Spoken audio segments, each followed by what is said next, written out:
नमस्कार साथियों, स्वागत है आप सभी का यूट्यूब चैनल अभिषेक जीएस एकेडमी में। साथियों, आज हम लोग हिंदी का प्रैक्टिस सेट 6 को हल करेंगे। तो साथियों, वीडियो शुरू करने से पहले आप सभी से एक रिक्वेस्ट है कि चैनल पे जो लोग भी आए हों वो चैनल को प्लीज़ लाइक, सब्सक्राइब और कमेंट करना ना भूलिए। तो चलिए वीडियो शुरू करते हैं और आज का हम लोग पहला प्रश्न देखते हैं। पहला प्रश्न है, पतझड़ में कौन सा समास है?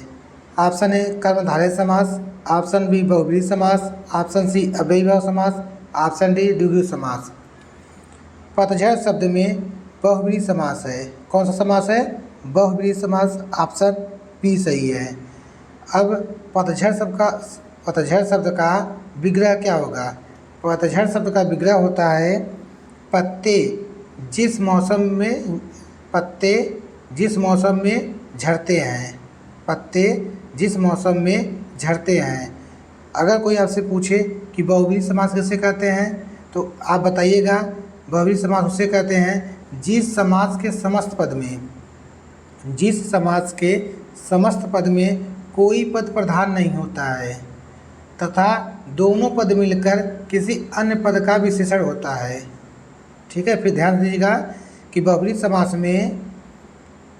समास में कोई भी पद प्रधान नहीं होता है तथा दोनों पद मिलकर किसी अन्य पद का विशेषण बताते हैं तो वह बहुब्रीहि समास कहलाता है। कौन सा समास कहलाता है? बहुब्रीहि समास कहलाता है। नेक्स्ट अगला प्रश्न देखते हैं। नीचे दिए गए शब्दों में से अव्ययीभाव समास का चयन कीजिए। अब हमें बताना कि कौन सा अव्ययीभाव समास है। ऑप्शन ए पापपुण्य, ऑप्शन बी आजीवन, ऑप्शन सी घुड़सवार, ऑप्शन डी पीताम्बर। अव्ययीभाव समास कौन सा है? तो यहाँ पे आजीवन शब्द जो है यह अव्ययीभाव समास है। कौन सा समास है? अव्ययीभाव समास है। अगला प्रश्न देखते हैं। शशक का पर्यायवाची शब्द है। ऑप्शन ए चंद्रमा, ऑप्शन बी शिशु, ऑप्शन सी खरगोश, ऑप्शन डी मृग। शशक शब्द का पर्यायवाची क्या होगा? शशक शब्द का पर्यायवाची होता है, क्या होता है? खरगोश होता है। ऑप्शन सी सही है। अगला प्रश्न है, निम्नांकित में से कौन सा शब्द मछली का पर्याय है? ऑप्शन ए चपला, ऑप्शन बी तोयनिधि, ऑप्शन सी अच्छी, ऑप्शन डी झक। मछली का जो पर्याय शब्द है वह शब्द है झक। क्या है? झक। झक शब्द जो है वह मछली का पर्याय है।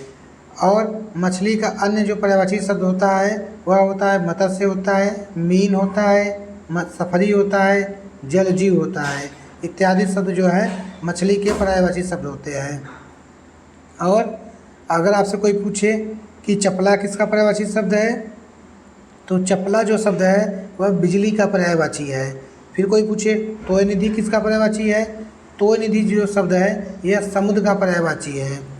अगर कोई पूछे अच्छी किसका पर्यायवाची है तो अच्छी शब्द जो है वह आँख शब्द का पर्यायवाची है।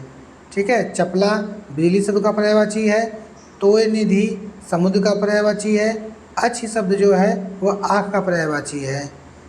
अगला प्रश्न देखते हैं। दिए गए विकल्पों में से स्तुति शब्द का विपरीतार्थक शब्द कौन सा है? दिए गए विकल्पों में से स्तुति शब्द का विपरीतार्थक शब्द कौन सा है?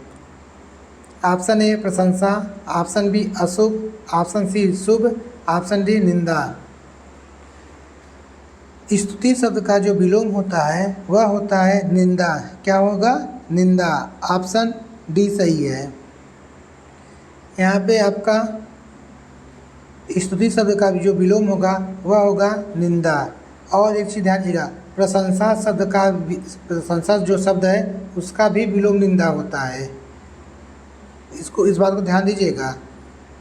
स्तुति शब्द का भी विलोम निंदा होता है और प्रशंसा शब्द का भी विलोम निंदा होता है। अगला प्रश्न है, गुप्त का विलोम क्या है?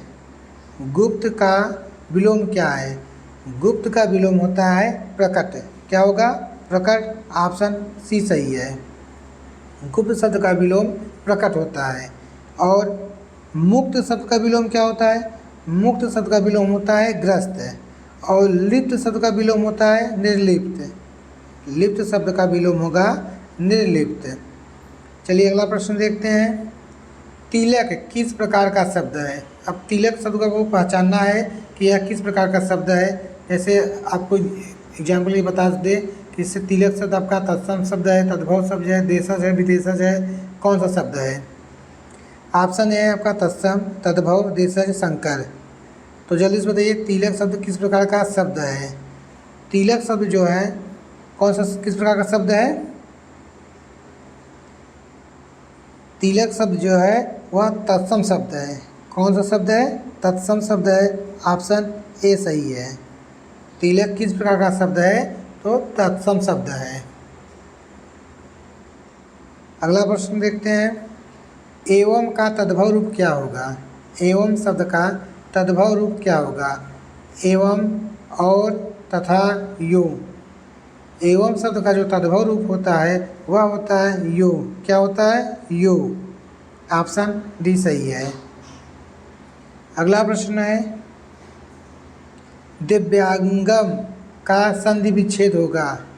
दिव्यांगम का संधि विच्छेद होगा। अब आपको बताना है, 4 ऑप्शन दिया गया है कि दिव्यांगम का संधि विच्छेद क्या होगा। तो यहाँ पे दिव्यांगम शब्द का जो संधि विच्छेद है वह होगा देवी धन आगम। अब देखिए कौन से ऑप्शन में है देवी धन आगम। तो यहाँ पे ऑप्शन ए सही है, देवी धन आगम। क्या होगा? दिव्यांगम होगा। और यह दिव्यांगम कौन सी संधि है? यह यड़ संधि है। दिव्यांगम जो शब्द है यह यड़ संधि का उदाहरण है। अगला प्रश्न देखते हैं।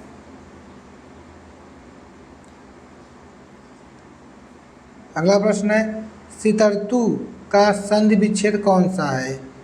सितर्तु का संधि विच्छेद कौन सा है? ध्यान से देखिए 4 ऑप्शन दिए गए हैं। आपको बताना है सितर्तु शब्द का संधि विच्छेद कौन सा होगा। तो यहाँ पे ऑप्शन सही हो जाएगा ऑप्शन सी, शीत धन ऋतु। सितर्तु का जो संधि विच्छेद होगा वह होगा शीत धन ऋतु। अब आपसे कोई पूछे कि सितर्तु कौन सी संधि है, तो सितर्तु जो शब्द है वह यड़ संधि है। कौन सी संधि है? यड़ संधि है। अगला प्रश्न है। जिसका अनुभव इंद्रियों द्वारा न हो सके, इस वाक्यांश के लिए एक शब्द है। जिसका अनुभव इंद्रियों द्वारा न हो सके, इसका वाक्यांश के लिए एक शब्द क्या है? ऑप्शन ए जितेंद्र, ऑप्शन बी अतीन्द्रिय, ऑप्शन सी ऐन्द्रिक, इनमें से कोई नहीं। जल्दी से कमेंट करके बताइए जिसका अनुभव इंद्रियों द्वारा न हो सके उसके लिए एक शब्द क्या होगा। तो जिसका अनुभव इंद्रियों द्वारा न हो सके उसके लिए एक शब्द का प्रयोग होगा, वह शब्द है अतीन्द्रिय। क्या होगा? अतीन्द्रिय। ऑप्शन बी सही है। अगला प्रश्न है। जिसके हृदय पर आघात हुआ हो, वाक्यांश के लिए एक शब्द उपयुक्त होगा। जिसके हृदय पर आघात हुआ हो। ऑप्शन ए मर्माहित, ऑप्शन बी मर्माहत, ऑप्शन सी मर्माहुत, ऑप्शन डी मर्माहुत। जिसके हृदय पर आघात हुआ है उसके लिए एक शब्द का प्रयोग होता है, वह शब्द है मर्माहत। क्या होगा? मर्माहत। ऑप्शन बी सही है। अगला प्रश्न है। खल की दवा, पीठ की पूजा, दिए गए विकल्पों में से कौन सा विकल्प प्रस्तुत मुहावरे का उचित अर्थ दर्शाता है? तो 4 विकल्प दिए गए हैं। ऑप्शन ए लज्जित होकर बहुत क्रोध करना, ऑप्शन बी केवल रूप बदलने से गढ़ नहीं बदलते, ऑप्शन सी हर बीमारी का एक ही इलाज, ऑप्शन डी दुष्ट लोग पीटने से ही ठीक रहते हैं। तो बताइए कौन सा ऑप्शन सही होगा। प्रश्न फिर से देख लीजिए। प्रश्न है खल की दवा, पीठ की पूजा। खल की दवा, पीठ की पूजा के लिए कौन सा मुहावरा उचित होगा। तो यहाँ पे ऑप्शन सही हो जाएगा हमारा डी, दुष्ट लोग पीटने से ही ठीक रहते हैं। खल की दवा, पीठ की पूजा मुहावरे का जो उचित अर्थ है वह है दुष्ट लोग पीटने से ही ठीक रहते हैं। ऑप्शन डी सही है। अगला प्रश्न देखते हैं। मूल रूप में लोकोक्ति शब्द का प्रयोग किस भाषा में मिलता है। मूल रूप में लोकोक्ति शब्द का प्रयोग किस भाषा में मिलता है? Option A Sanskrit, option B Hindi, option C Urdu, option D Farsi. तो कौन से शब्द मिलता है? तो मूल रूप से लोकोक्ति शब्द का प्रयोग किस भाषा में मिलता है? तो यह मिलता है संस्कृत में।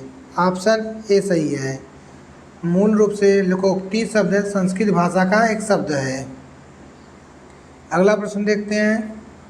अगला प्रश्न है, एक गाय, दो घोड़े और एक बकरी मैदान में चल रहे हैं, शुद्ध वाक्य चुनिए। अब बताइए, एक गाय, दो घोड़े और एक बकरी मैदान में चल रहे हैं। चारों ऑप्शन ध्यान से देखिए कि कौन सा ऑप्शन सही होगा और कमेंट करके बताइए कि कौन सा ऑप्शन सही है। एक गाय, दो घोड़े और एक बकरी मैदान में चल रहे हैं, इसमें से जो शुद्ध वाक्य होगा वह वाक्य है ऑप्शन सी सही है। इसमें एक गाय, दो घोड़े और एक बकरी मैदान में चल रही हैं, ऑप्शन सी सही है। अगला प्रश्न है, निम्नलिखित विकल्पों में से शुद्ध वाक्य चुनिए। निम्नलिखित विकल्पों में से शुद्ध वाक्य चुनिए।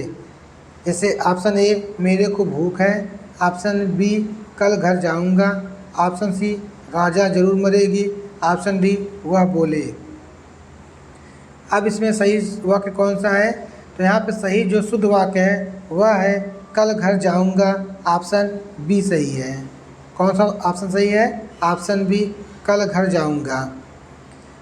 यहाँ पे जो मेरे को भूख है इसका शुद्ध वाक्य होगा मुझे भूख है।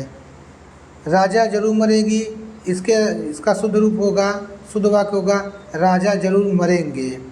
वह बोले, वह बोले का जो शुद्ध वाक्य होगा वह होगा वह बोला। वह बोले के स्थान पे वह बोला शुद्ध वाक्य होगा। अगला प्रश्न देखते हैं, निम्नलिखित में से कौन सा शब्द स्त्रीलिंग है? ऑप्शन ए जहाज, ऑप्शन बी जलपान, ऑप्शन सी जमीन, ऑप्शन डी जुलूस। निम्नलिखित में से कौन सा शब्द स्त्रीलिंग है? जमीन जो शब्द है वह स्त्रीलिंग के अंतर्गत आता है, तो यहाँ पे ऑप्शन सी सही है। जमीन शब्द स्त्रीलिंग है, जबकि आपका जहाज, जलपान, जुलूस ये तीनों शब्द आपके पुल्लिंग शब्द हैं। अगला प्रश्न है, बेल शब्द का बहुवचन बताइए। बेल शब्द का बहुवचन बताइए। बेल शब्द का बहुवचन होता है बेले। क्या होता है? बेले। ऑप्शन सी सही है। अगला प्रश्न देखते हैं। अगला प्रश्न है, उससे अच्छे तो आप हैं में कौन सा कारक है? उससे अच्छे तो आप हैं, यहाँ पे देखिए तुलना किया गया है, इस बात को ध्यान दीजिएगा। उससे अच्छे तो आप हैं में कौन सा कारक है? ऑप्शन ए अधिकरण कारक, ऑप्शन बी अपादान कारक, ऑप्शन सी करण कारक, ऑप्शन डी संबोधन कारक। उससे अच्छे तो आप हैं, इसमें कौन सा कारक होगा? इसमें होगा आपका अपादान कारक। कौन सा कारक? अपादान कारक। ऑप्शन बी सही है। अगला प्रश्न है, शुद्ध वर्तनी वाला शब्द बताइए। अब हमें धोबी शब्द का बताना है। धोबी शब्द में कौन सा शुद्ध वर्तनी में लिखा गया है? चार ऑप्शन दिए गए, चारों शब्द में आपको धोबी शब्द लिखा गया है, लेकिन हम लोगों को पहचानना है कि कौन सा ऑप्शन में सही शुद्ध वर्तनी में धोबी लिखा गया है। अगर हम लोग ध्यान से देखेंगे तो कौन सा ऑप्शन सही होगा? ध्यान से देखिए, बताइए जल्दी से। अगर हम लोग ध्यान से देखेंगे तो हम लोग को पता चलेगा कि ऑप्शन ए जो धोबिन है यह शुद्ध रूप में लिखा गया है। कैसा लिखा गया है? शुद्ध रूप में लिखा गया है। ठीक है। अब अगला प्रश्न देखते हैं, निम्नलिखित में से वर्तनी की दृष्टि से शुद्ध शब्द का चयन करिए। ऑप्शन ए पूजनीय, ऑप्शन बी उज्ज्वल, ऑप्शन बी पारिपार्श्विक, ऑप्शन डी ज्योत्सना। तो हम लोग ध्यान से देखने पे हम लोग पता चलेगा कि जो पारिपार्श्विक शब्द है ऑप्शन सी यह शुद्ध है। बाकी आपका पूजनीय, उज्ज्वल, ज्योत्सना ये तीनों अशुद्ध रूप में लिखे गए हैं। ठीक है। ऑप्शन जो सी है वह सही है। अगला प्रश्न देखते हैं। अगला प्रश्न है सर्प, मेढक, सिंह, घोड़ा, वानर, हाथी आदि को समझाने वाला शब्द है। अब इसके लिए एक शब्द आपको बताना है। ऑप्शन ए है आपका पशु, option B Shiv, option C Hari, option D कपीस। तो एक शब्द कौन सा प्रयोग होगा? एक शब्द जो प्रयोग होगा वह शब्द है हरि। क्या है? हरि। ऑप्शन सी सही है। जो हरि शब्द होता है वह अनेकार्थक शब्द होता है। वह सर्प, मेढक, सिंह, घोड़ा, वानर, हाथी आदि शब्द को समझाने वाला शब्द है। तो यहाँ पे ऑप्शन सही हो जाएगा सी, हरि। साथियों, आज के लिए इतना ही। अगर आप लोगों को वीडियो अच्छी लगे तो प्लीज़ चैनल को लाइक, सब्सक्राइब और कमेंट करना ना भूलिएगा। जय हिंद।